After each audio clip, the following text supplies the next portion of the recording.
Hello friends, मैं संजय वर्मा अपने YouTube channel Verma mathematics point पर आपका हार्दिक स्वागत करता हूं। दोस्तों, आज हम कक्षा 10th के अध्याय 1 जो कि वास्तविक संख्याएं हैं उसके वस्तुनिष्ठ प्रश्नों के ऊपर प्रकाश डालेंगे। तो आइए देर ना करते हुए फटाफट हम ऑब्जेक्टिव देखते हैं, हमारे वस्तुनिष्ठ प्रश्न देखते हैं। तो हमारा पहला प्रश्न है, किसी पूर्णांक m के लिए प्रत्येक का सम पूर्णांक लिखिए। सम पूर्णांक जिसमें वैल्यू डाले तो हमको कौन सी संख्या मिले, सम मिले। तो हम देखना, यहाँ आंसर होगा 2m। यहाँ m की जगह 1 रखेंगे तो 2 मिलेगा, 2 रखेंगे तो 4 मिलेगा, 3 रखेंगे 6 मिलेगा। इन तीनों पे हमको ऐसी सम संख्याएं नहीं मिलेगी, तो इसका आंसर आ जाएगा 2m हो जाएगा। ठीक है। दूसरा प्रश्न है, किसी पूर्णांक q के लिए प्रत्येक विषम पूर्णांक, क्या है, विषम पूर्णांक का रूप होगा विषम संख्या। अब हमको क्या मिलनी चाहिए, विषम संख्याएं। तो देखना, यहाँ 1 रखेंगे तो विषम मिल गई, 2 रखेंगे तो फिर सम मिल गई। यहाँ 1 रखेंगे तो 2 मिल गई, ये भी नहीं है, ये भी नहीं है। इसमें 1 रखा तो 2 मिल गई, ये भी नहीं है। तो हमारा आंसर हो जाएगा चौथा वाला, क्या है, डी वाला। तो इसमें q की जगह 1 रखेंगे तो 2 × 1 2 + 1 3 हो गया, 2 रखा तो 4 + 1 5 हो गया।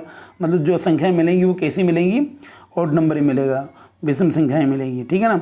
अगला है, n² - 1 8 से विभाज्य होगा यदि n कौन सी संख्या होगी, एक पूर्णांक संख्या जिसमें माइनस की भी और प्लस की भी। ठीक है ना। तो अपन 1 2 3 4 रखेंगे तो यहाँ सब डिवाइड होनी चाहिए 8 से। जैसे मैंने 1 रखा तो 1 - 1 0 डिवाइड होगा 8 से, बिल्कुल सही है। 2 रखा, 2 रखा तो 2 का स्क्वायर हो गया 4 - 1 तो कितना आ गया, 3 8 से डिवाइड है, नहीं है, तो ये नहीं है। एक प्राकृत संख्या, ये भी नहीं है। एक विषम संख्या, विषम रखते हैं, जैसे 1 रखा तो 0 है तो 8 से डिवाइड है।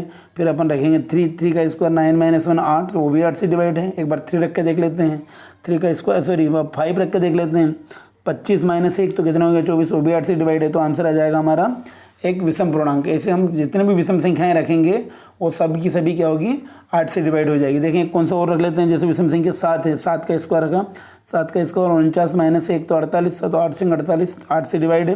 तो हमारा आंसर क्या हो जाएगा, आंसर हो जाएगा सी वाला। ठीक है ना, एक विषम पूर्णांक। अगला देखते हैं हम, अगला हमारा रहेगा, अगला प्रश्न है, यदि दो धनात्मक पूर्णांक a एवं b निम्न रूप में लिखे हों, a का मान है x³ y²। a का मान लिखना, देखना मैं लिख रहा हूँ, a का मान x³ y²। तो x³ मतलब 3 बार है, x × x × x और y × y। ठीक है ना। और b का मान क्या है, b का मान है x × y × y × y। ठीक है ना, ये हो गया। अब क्या निकालना है, अभाज्य संख्या है तो HCF निकालना है। तो HCF जो दोनों में कॉमन होता है, तो यहाँ x कॉमन है, एक तो ये कॉमन आ गया, और y कॉमन है, 2 बार y कॉमन है, ये आ गया। तो कितना हो गया, xy², कितना हो गया, xy²। HCF कितना हो गया, xy², जो कि हमारा दूसरा वाला आंसर है। दूसरा वाला आंसर xy² है। ठीक है। अगला सवाल देखते हैं हम, यदि दो धनात्मक पूर्णांक p एवं q निम्न की तरह व्यक्त किए जाएं, जहाँ p का मान, ये p का मान क्या है, a b × b। ठीक है ना। और q क्या है, q हमारा है a³ मतलब ये 3 बार हो गया, और b ऐसा कैसा। अब इनमें LCM निकालना है, तो देखना हम कोई सी भी एक संख्या उठा लेते हैं, नीचे उठा लेते हैं। a कितनी बार है, 1 बार, जो कि ऑलरेडी है। b कितनी बार है, 2 बार है, तो हमने 1 बार लिखा, 1 बार और लिख देते हैं। ठीक है ना। तो हमारा क्या हो जाएगा, ये LCM क्या हो जाएगा, LCM हो जाएगा a³ b²। देखना a³ b² जो सी वाला आंसर है। कौन सा आंसर है, सी वाला आंसर है। ठीक है ना। आगे देखते हैं, ये हमारा सी वाला आंसर। अगला देखते हैं, अगला आएगा प्रश्न हमारा, ये प्रश्न है हमारा, प्रश्न है 4 एवं 5 का महत्तम समापवर्तक होगा। महत्तम समापवर्तक क्या होगा, HCF क्या होगा। तो 4 को क्या लिखेंगे, 4 × 1, 5 को लिखेंगे 5 × 1। तो हम HCF क्या होगा, जो दोनों में कॉमन है, तो HCF हो जाएगा 1। 3 और 12 का लघुत्तम समापवर्तक LCM क्या होगा, तो ये 12 ही होगा। ठीक है ना। LCM निकालेंगे तो कितना आएगा, 12। ठीक है ना। अगला है, दो संख्याओं a एवं b के LCM AB और HCF AB क्रमशः x और y है। दो संख्याएं कौन कौन सी है, a और b, उनकी LCM और HCF क्या है, x और y है। तो इनमें AB x और y में संबंध क्या होगा। तो हम जानते हैं कि पहली संख्या इंटू दूसरी संख्या बराबर LCM × HCF। तो संख्या हमारी a और b है, और LCM और HCF कितना, x और y। तो इनमें संबंध क्या होगा, a × b = x × y।